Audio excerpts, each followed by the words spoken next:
Operation সিন্দুর নামে ৬ মে গভীর রাতে পাকিস্তানে হামলা করে ভারত।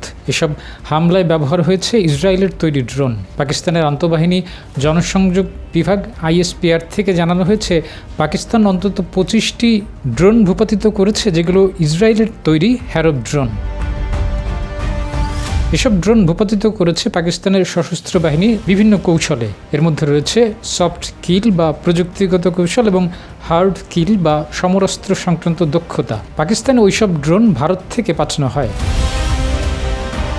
পাকিস্তানের সামরিক বাহিনী জানিয়েছে, পাকিস্তানে ভারতের হামলার পর দেশটির বিরুদ্ধে পাকিস্তানও পাল্টা হামলা চালিয়েছে। পাল্টা হামলায় ভারতীয় বাহিনী যে 5টি আধুনিক যুদ্ধবিমান এবং সৈন্য ও ড্রোন হারিয়েছে, তাতে এখন দেশটি ভীত সন্ত্রস্ত। বর্তমান পরিস্থিতিতে ভারত পাকিস্তানকে উত্তেজনা না বাড়াতে অনুরোধ করেছে পাকিস্তানের মানবাধিকার কমিশন থেকে জানানো দেশ জুড়ে তোলপাড় ওয়ালটন ফ্রিজ কিনে আপনিও হয়ে যেতে পারেন মিলেনিয়ার।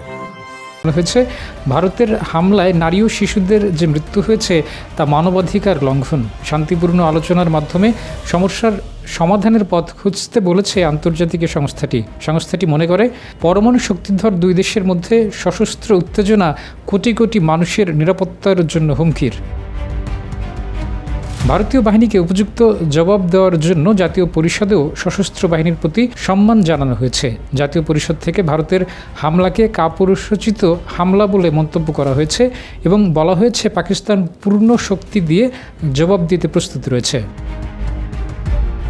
পাকিস্তানের কূটনীতিক মালিহা লোধি জানিয়েছেন, ড্রোন হামলা ভারত পাকিস্তানের সংকটকে নতুন দিকে নিয়ে যাচ্ছে। এর ফলে বিপজ্জনক উত্তেজনা বেড়েছে। যদিও পাকিস্তানে 6 মের ক্ষেপণাস্ত্র হামলার পর মার্কিন পররাষ্ট্রমন্ত্রী মার্কো রুবিও সহ আন্তর্জাতিক গোষ্ঠীকে ভারত একথা বলেছিল যে তারা আর কোনো হামলা করবে না।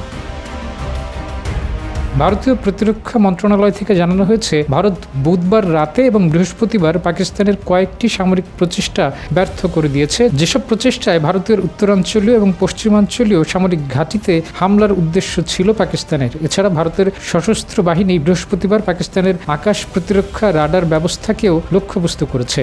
তবে পাকিস্তান বলেছে, ভারত মিথ্যা তথ্য ছড়াচ্ছে। জরুরি কোনো কিছু হলে পাকিস্তানের দায়িত্বপ্রাপ্ত কর্তৃপক্ষ থেকেই বিবৃতির মাধ্যমে জানানো হবে। ভারতের সিন্দুর অভিযানের জবাবে পাকিস্তান ভারতে পাল্টা সামরিক হামলা চালিয়েছে বুধবার, যখন ভারতের শ্রীনগর, অমৃতসর, চণ্ডীগড় সহ কয়েকটি এলাকাকে লক্ষ্যবস্তু করা হয়। 22 এপ্রিল ভারত নিয়ন্ত্রিত কাশ্মীরের পেহেলগামে জঙ্গি হামলায় 25 পর্যটক সহ 26 জন নিহত হওয়ার পর ভারত পাকিস্তানের মধ্যে উত্তেজনা রয়েছে। ডেস্ক রিপোর্ট, জয় দিন।